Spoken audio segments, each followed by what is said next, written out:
उत्तर प्रदेश के चुनाव का बिगुल बज चुका है। देश की सबसे बड़ी विधानसभा के सामने मैं अभी खड़ा हूँ। 403 विधायक इस विधानसभा में चुन के आते हैं। अभी की बात करें तो इस विधानसभा की भाजपा के यानी कि बीजेपी के 312 विधायक है, सपा के 47, बसपा के 19 और कांग्रेस के सिर्फ 7। लेकिन इस बार मामला अलग है। क्या योगी फिर से वापस मुख्यमंत्री बन पाएंगे या सपा का यानी कि अखिलेश यादव फिर से कमान संभालेंगे? बातें तो ये चल रही है, लेकिन जाति का गणित क्या है? क्योंकि उत्तर प्रदेश में जाति का गणित बहुत मायने रखता है और जो ओबीसी नेता है वो बीजेपी को छोड़ के फिर से सपा में आए। जिस तरह से माइग्रेशन होता है उस तरह यहाँ से पॉलिटिकल माइग्रेशन चल रहा है। क्या है सत्ता के मायने और क्या है यहाँ का जातीय समीकरण, ये जानेंगे। तब उससे पहले हम ये जानेंगे कि क्या अब तक यहाँ पे बहुमत की सरकार आई है तो किस तरह से आई है। देखा जाए तो पिछले 2 दशक में मायावती को यहाँ के लोगों ने पूरी बहुमत से चुन के 2007 में दिया था। उसके बाद योगी जी को 2017 में यानी कि बीजेपी को 2017 में बहुमत दे दिया है। तो बात कुल मिलाकर देखी जाए तो क्या योगी फिर से वापस चुन के आएंगे? क्या है यहाँ का बीजेपी का स्ट्राइक रेट, यही भी जानेंगे। क्योंकि 1980 में सिर्फ 11 सीटें बीजेपी की आई थी। उसके बाद सबसे ज़्यादा सीटें 2017 में आई, वो थी 312। बीजेपी का स्ट्राइक कुल मिलाकर देखा जाए तो जो वोटिंग परसेंट था वो 39% था। और जब 1980 में उनको 11 सीटें मिली थी तब उनका वोटिंग परसेंट था 10%, 76। तो ये जो समीकरण है कैसे हो गया? क्योंकि मोदी जी की लहर थी 2017 में। 2019 में भी देखा जाए तो उत्तर प्रदेश में 60 लोकसभा सांसद जो है जो बीजेपी की चुन के आए थे। तो बीजेपी का जिस तरह से राम आंदोलन के बाद, राम जन्मभूमि आंदोलन के बाद चुनावी टका बढ़ा है वो बरकरार है। देखा जाए तो थोड़ा बहुत आगे पीछे हुआ था। 2002 में के आसपास जो चुनाव हुए थे उसमें बहुत कम सीटें बीजेपी को आई थी। 1996 में भी देखा जाए तो 50 से ज़्यादा सीटें यहाँ से बीजेपी को आई थी। खाली 1998 में 29 सीटें यहाँ से चुन के आई थी।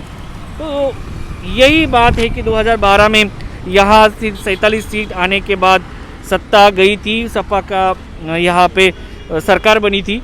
लेकिन 2017 में जिस तरह से कमबैक हुआ है बीजेपी का, और अभी जो यानी कि सिटी में रहने वाली पार्टी कहा जाता था वो ग्रास रूट पे पहुंची हुई पार्टी है। लेकिन जो ओबीसी गणित है इसकी वजह से कुछ मायने बदल जाते हैं का इस बार ये भी देखना होगा। क्योंकि उत्तर प्रदेश में ओपन देखा जाए तो 25% जनरल कैटेगरी के लोग आते हैं। उनमें ब्राह्मणों का टक्का ज़्यादा है, 10% है, ठाकुर 7% है, वैश्य 5% है और अदर की संख्या जो है वो 3% है। और देखा जाए तो ओबीसी जिस पे अखिलेश यादव ने अभी अपना लक्ष्य केंद्रित किया है, ओबीसी की जो संख्या है वो 39% है। और यादव की इनमें से 39 में से यादव 60% है, मौर्य जो 5% है, कुर्मी 5% है, निषाद 5% है, लोधी 2% है, जाट 2% है। और SC/ST की देखा जाए तो संख्या जो 20% है वो हमेशा देखा जाए तो मायावती के पक्ष में रही है। लेकिन मायावती जिस तरह से चुनाव लड़ रहे हैं वो देखते लग नहीं रहा कि उनके पक्ष में वोट जाएंगे। ज़्यादा तो वोट जो है SC के बीजेपी के पक्ष में जाए। ज़्यादा तो जो पिछड़ा वर्ग है वो बीजेपी को वोट करते देखा गया है। तो SC/ST हो, लेकिन OBC प्लस मुस्लिम फैक्टर जो है सपा के लिए अच्छा साबित हो सकता है। क्योंकि 39% OBC है और 16% कुल मिलाकर देखा जाए तो मुस्लिम वोटिंग है।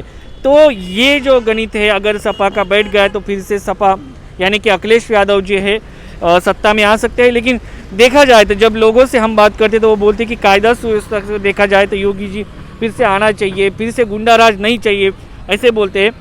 और जो युवाओं से बात करते हैं तो युवा कहते हैं कि नौकरियां नहीं है, नौकरी ये चाहिए, योगी जी अच्छे है लेकिन नौकरी नहीं है। तो ये बातें सामने आ रही है। कुल मिलाकर ये चुनावी मुद्दे रहेंगे। धर्म, जात, आप तो देख रहे होंगे मीडिया पे कि ये सभी बातें सामने आ रही है, लेकिन जो ओबीसी का गणित जो हमने आपको समझा है, अगर ये बैठ गया तो बीजेपी के लिए एक कांटे की टक्कर होगी। जिस तरह से देखा जा रहा है कि ये बात योगी जी के लिए कि बहुत सहज है, लेकिन सहज नहीं नजर आई।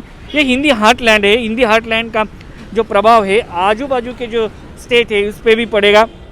इसलिए बीजेपी को यहाँ से चुनाव जीतना बहुत मायने रखता है, खासकर मोदी जी के लिए, क्योंकि 2024 के चुनाव के लिए देखा जाए तो पूरे देश में अब तक के जो प्रधानमंत्री हो चुके हैं 9 जो पुरुष है उसमें जो प्रधानमंत्री नरेंद्र मोदी जी आते हैं और एक जो महिला है वो भी यहाँ से चुन के गई है।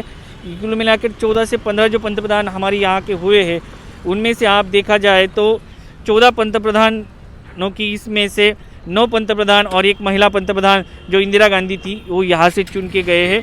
तो ये जो है ये कर्मभूमि प्रधानमंत्री के लिए बनी है। शायद देखा जाए तो नरेंद्र मोदी जी जो है गुजरात से चुन के आ सकते थे, लेकिन उन्होंने गुजरात ना चुना नहीं, क्योंकि यूपी चुना। वो जानते थे कि यहाँ का माहौल, यहाँ की संस्कृति, पॉलिटिकली कल्चर ये कितना इम्पोर्टेंट है।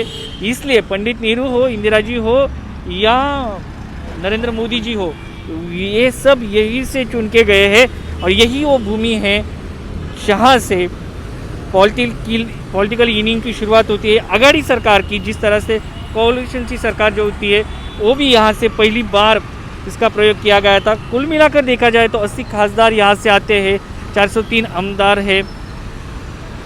देश का 7वां हिस्सा यहाँ के उत्तर प्रदेश की आबादी है, तो ये बहुत बड़ा तख्ता है। यहाँ से लोगों का दिखाई देना पड़ता है कि लोगों की राय क्या है, अभी हम जानेंगे। लेकिन ये पूरी पार्श्वभूमि है चुनाव की, ये हम आपको बता रहे थे।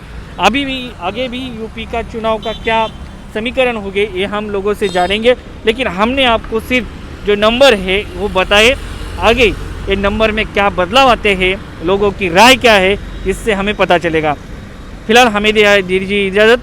आप देखते रहिए मैक्स महाराष्ट्र हिंदी।